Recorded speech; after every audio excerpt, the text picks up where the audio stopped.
হুজুর, রমজান মাসে কন্যার বাড়ি থেকে ছেলের বাড়িতে ইফতার না পাঠালে শ্বশুর শাশুড়ি গালমন্দ করে, এমন অবস্থায় কি করা উচিত? কন্যার বাড়িতে কি ইফতার পাঠানো উচিত? আপনার কাছে জানতে চাই।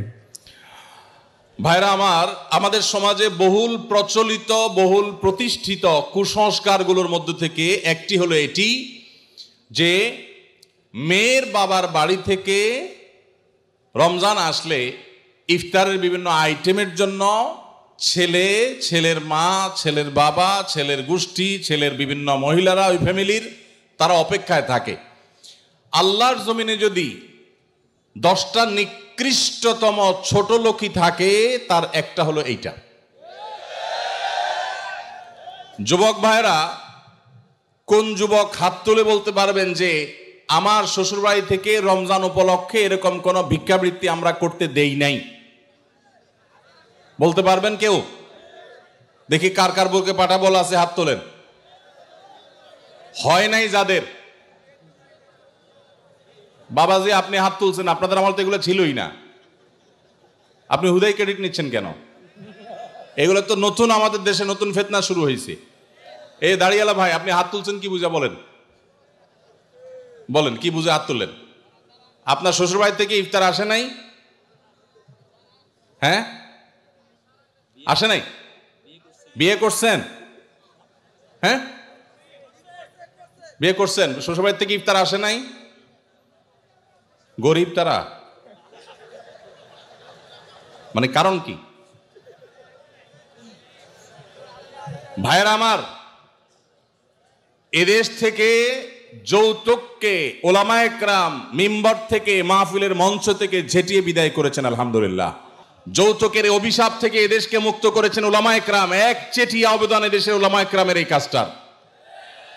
যৌতুক চলে গেলে কি হবে? ইফতারের নামে যৌতুক এখনো বাকি আছে, এইটা আমাদের দূর করতে হবে কি হবে না? অনেক যুবক আছে, তারা বলে যে আমার শ্বশুরবাড়ির লোকেরা খুশি মনে দেয়। ভালো করে শুনে রাখেন, 2 নাম্বারের অপর নাম হলো এখন খুশি মনে দেওয়া। ঘুষখোর সেও বলে খুশি হয়ে দিস, যৌতুকখোর সেও বলে বেহিসাব খুশি হয়ে দিস। শুধু খুশি হয়ে না, জোর করেও দেয়। জোর করে দিবে না কি করবে? তার মেয়েটার শান্তি দরকার তার। আপনি যদি বাপের বেটা হয়ে থাকেন, মুসলমানের সন্তান হয়ে থাকেন, বিনয়ের সাথে শাশুড়িকে বলবেন, শ্বশুরকে বলবেন কোনো কিচ্ছু আমার এখানে পাঠাবেন না, পাঠালে আমি মনে কষ্ট পাবো, উল্টা পারলে আমি দিব।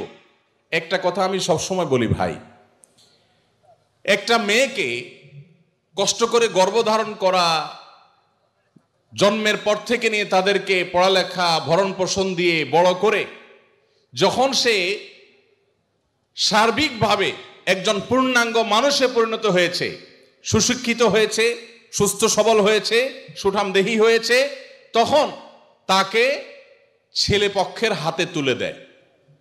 সারা জীবন এই মহিলাটার পেছনে ইনভেস্ট করেছে কে? তার বাবা মা। আর ভোগ করছে কে? স্বামী এবং স্বামীর ফ্যামিলি। ঠিক না ভাই? ঠিক। পড়ালেখা করাইছে মেয়ের বাপ মা, ওই পড়ালেখা দিয়া, ওই শিক্ষা দিয়া স্বামীর ছেলে মেয়েকে সে পড়ালেখা করায়। ঠিক না ভাই? ঠিক। রান্না বাড়াটা শিখাইছে তার মা, ওই শিক্ষা দিয়ে রান্না বাড়া করে খাওয়ায় কারে? স্বামীকে, শ্বশুর শাশুড়িকে। ঠিক না ভাই? ঠিক। তাহলে উচিত হলো ছেলে পক্ষের মেয়ে পক্ষকে এটা বলা, বেহিসাবকে বলবে, ছেলের বাবা মেয়ের বাবাকে বলবে বাবাজি বা ভাই, আপনার মেয়ে, তাকে মানুষ করতে যত টাকা পয়সা লাগছে তার সব কিছু আমি দিতে চাই। এরপরও তো কোনো মানুষ কেনা যায় না, এটা কেনার জন্য দেওয়া না, অন্তত কৃতজ্ঞতা আদায়ের জন্য দেওয়া, এটা বলা দরকার ছিল। সেটা না করে উল্টা আস্ত একটা মেয়ে দিয়ে দিল, তার সাথে আবার আপনি যৌতুক আশা করছেন। আপনার চাইতে বড় ছোট লোক আল্লাহর জমিনে আর হতে। এই সমস্ত ভিখারিদেরকে ধরে ধরে আস-সুন্নাহ ফাউন্ডেশন ইফতার প্রজেক্টের জন্য পাঠায় দিবেন। আপনাদের এই মাঠেও ইফতার বিতরণ হয়। যাদের শ্বশুর বাড়ি থেকে ইফতারের দরকার হয়, এদের সবাইকে আমাদের ওখানে পাঠায় দিবেন। কথা বুঝে আসছে? এখন এরপর থেকে হুদাই যায় আমাদের ওখানে সিরিয়াল ধরবে। সিরিয়াল ধরলে সবাই ইফতার পাবে। শর্ত হলো সে প্রকাশ্যে ঘোষণা দিবে আমি শ্বশুরবাড়ি থেকে ইফতার প্রত্যাশী ছিলাম, কিন্তু সেখান থেকে ইফতার পাওয়ার কোনো ক্ষীণতম সম্ভাবনা না থাকায় আমি নিরুপায় হয়ে এখন আসুন্নাহ ফাউন্ডেশনের দ্বারস্থ হয়েছি। এইটা যদি আপনি ঘোষণা দিতে পারেন আমাদের দিতে কোনো অসুবিধা নেই ইনশাআল্লাহ। ভাইরা আমার, এই কুসংস্কার আমরা দূর করবো তো ইনশাআল্লাহ। খুশি মনে বলতে কোনো কিচ্ছু নাই। খবরদার, মেয়ে পক্ষ যদি ইফতার পাঠায়, ছেলে পক্ষ পাঠায় না কেন? মেয়ে পক্ষ যদি 2 আনা পাঠায়, ছেলে পক্ষ 4 আনা পাঠানো উচিত। অনেক মহিলারা আছে ফ্যামিলির, তারা খোঁচাখুচি করে বৌমাকে। আল্লাহ আমাদের এই কুসংস্কার থেকে মুক্ত থাকার তৌফিক দান করুন। স্ত্রীর স্বর্ণের জাকাত কিভাবে দিবে? স্বামী নাকি স্ত্রী দিবে? স্ত্রীর যদি আয় রোজগার না থাকে কিন্তু স্বর্ণ আছে, তাহলে তার জাকাত কিভাবে আদায় করবে? ভাইরা আমার, স্ত্রীর স্বর্ণের জাকাত কে দিবে? স্ত্রীর স্বর্ণের জাকাত দিবেন যিনি স্বর্ণের মালিক। এখন প্রশ্ন হলো, স্ত্রীর স্বর্ণের মালিক কে? বউয়ের স্বর্ণের মালিক কি বউ না স্বামী? এটা নির্ভর করে যে স্বামী আসলে তাকে দিলে কিভাবে দিয়েছে। ধরুন এটা স্বামী দিছে বা বাপের বাড়ি থেকে পাইছেন, স্ত্রীকে যদি দিয়ে দেন তাহলে তার মালিক স্ত্রী এবং সেটা জাকাত তাকে দিতে হবে। আর যদি স্ত্রীকে না দিয়ে দেন, ব্যবহার করতে দেন, যে ঠিক আছে আপনাকে ব্যবহারের জন্য দিলাম, তাহলে সেক্ষেত্রে মালিক হবে স্বামী। এটা ক্লিয়ার করতে হবে। এখন মুশকিল হলো, স্বামী স্ত্রী যদি এগুলো নিয়ে আলাপ উঠায়, আমাদের দেশে আমরা এত ভালো, মানে অতি ভালো যেটাকে বলে, বউ যদি এখন যায় ঘরে যদি জিজ্ঞেস করেন স্বামীরে, আর বউরে জিজ্ঞেস করেন যদি যায়, আচ্ছা বলো তো দেখি তোমার এই স্বর্ণগুলো আসলে মালিকটাকে, সাথে সাথে সে বলবে, ব্যাপার কি, তোমার মাথায় এই চিন্তা কেন আসলো, কাহিনী কি, তুমি কি ডানে বামে কোনো চিন্তা ভাবনা করছো, কি ব্যাপার? আমরা কত সরল সহজ চিন্তা করেন। একটা সম্পদের মালিকানা ক্লিয়ার হওয়া লাগবে কি লাগবে না?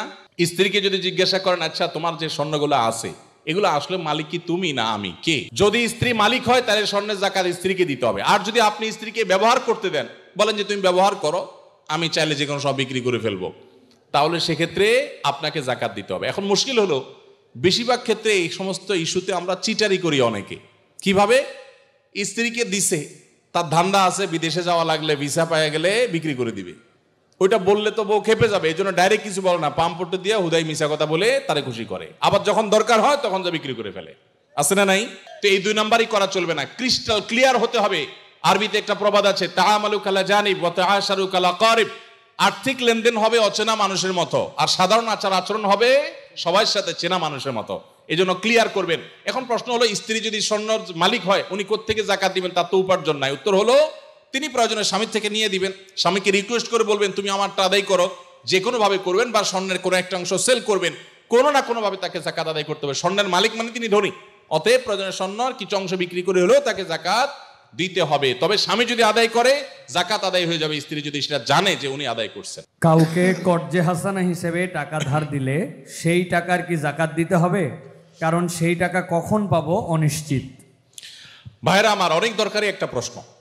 আপনি কাউকে লোন দিয়েছেন, হাওলাত দিয়েছেন, কবে দিবে জানেন না, জাকাত দিতে হবে কি হবে না? উত্তর হলো, কোনো টাকাই জাকাত মুক্ত থাকবে না যদি সেটা নেসাবকে স্পর্শ করে। এখন ধরুন আপনি আমাকে 1 লাখ টাকা লোন দিয়েছেন, 1 লাখ টাকা কি নেসাব টাচ করে না করে না? করে। 85 গ্রাম রূপা কেনার মতো টাকা থাকলেই নেসাব হয়ে যায়। তো 1 লাখ টাকায় 85 গ্রামের বেশি রূপা কিনা যায়, অতএব এটা নেসাব। নেসাবের মধ্যে যেহেতু আছে, অতএব এই 1 লাখের জাকাত কাউকে না কাউকে দিতে হবে। এখন টাকাটা আমি লোন নিয়েছি আর উনি আমাকে লোন দিয়েছেন, এখন যদি বলেন যে আমার জাকাত দিতে হবে, তো আমি তো টাকার মালিকই না, টাকা তো ওনার। তো এই জন্য যিনি লোন দিবেন জাকাত তিনি দিবেন। এখন একটা প্রশ্ন হয়, ভাই এটা কোনো কথা হইল? বেচারা টাকা লোন দিছে, হাওলাত দিছে সওয়াবের আশা, আবার তার জাকাতও তার দেওয়া লাগবে, কেমন কথা? উত্তর হলো, ইমানদার লোন দিলে সওয়াব আছে না নাই? কিরকম সওয়াব ধারণা আছে? কে বলতে পারেন লোনের সওয়াব কি? কি সওয়াব বলেন তো? মাশাআল্লাহ মাশাআল্লাহ, এলাকার মানুষ দেখা যায় বেশ কোরআন হাদিসের ইলম রাখেন। কোন কোন ক্ষেত্রে লোন বা হাওলাত দিলে দান করলে যে পরিমাণ সওয়াব হয় তার চাইতে বেশি সওয়াব হয়। এখন একটা প্রশ্ন ওঠে, এটা আবার কেমনে?